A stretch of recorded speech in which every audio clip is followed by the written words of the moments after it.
আমি বীর মুক্তিযোদ্ধা গাজী আব্দুল বলছি।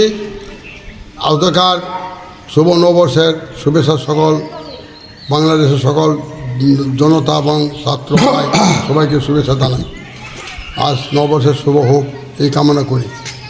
আমার একটি বিশেষ আকুল আবেদন বর্তমান অন্তর্বর্তী সরকারের উপর। আমরা 71-এর এই যে একটা স্মৃতিস্তম্ভ, এইটার কোনো বাউন্ডারি নাই, চতুর্দিকে অরক্ষিত অবস্থা এবং পশ্চিমে একটা নদী, নাম হলো মহেশখালী। এই নদীতে প্রোডাকশন না থাকায় উচিরে বিলুপ্ত হয়ে যাবে গা। এবং বিশেষ করে সরকার বাহাদুরের কাছে আমার অনুরোধ, উচিরে যেন এখানে রক্ষণাবেক্ষণের জন্য একজন লোক নিয়োগ করে সরকারিভাবে, এবং এটা একটা ব্যবস্থা সুন্দরভাবে থাকে, এবং এটার একটা ব্যবস্থা রাখার জন্য আমি এই নববর্ষের শুভেচ্ছা জানাই আমার বক্তব্য এখানে খান্ত বলো। ধন্যবাদ। ধন্যবাদ আমার বাবার সহযোগিতা এবং বীর মুক্তিযোদ্ধা আব্দুল হক সাহেবকে। তো মানুষের কল্যাণে প্রতিদিন। তো আমি এখন সাক্ষাৎকার নেব। আমার সামনে আরেকজন মুক্তিযোদ্ধা রয়েছেন, ওনার। ধন্যবাদ। আমরা আজকে আসলাম মুসকলায়। আমার ভাই ছিলাম নতুন বৈশাখী, আমরা দেখা সাক্ষাৎ করতে আসলাম। আমরা এখন বুদ্ধিজীবী যার যে হত্যা করছে এই না আমরা তিনজন, আমরা কিন্তু 71 সংগ্রামে আমরা একসাথে যুদ্ধ করছিলাম। আমরা ভারতে ট্রেনিং করছি রংলাপাকে 11 নম্বর সেক্টরে। অনেক দিন হয়, আজকে হঠাৎ আসলাম নববর্ষে দেখা সাক্ষাৎ করার জন্যে।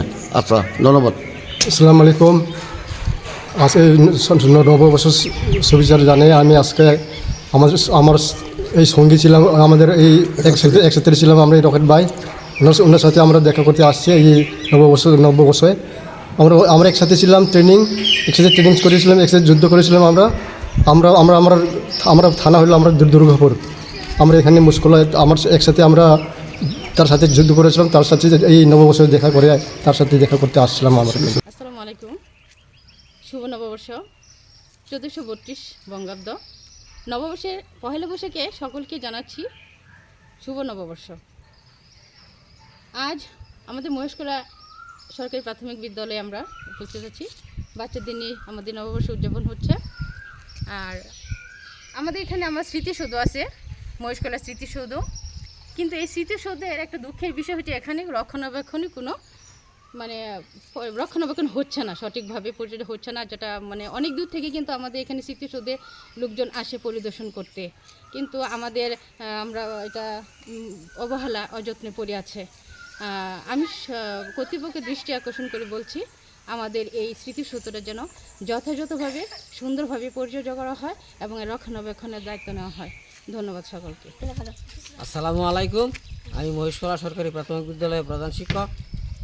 আজকে আমরা পহেলা বৈশাখ উপলক্ষে ছাত্রছাত্রীদের নিয়ে আমাদের পহেলা বৈশাখ উদযাপন করতে যাচ্ছি।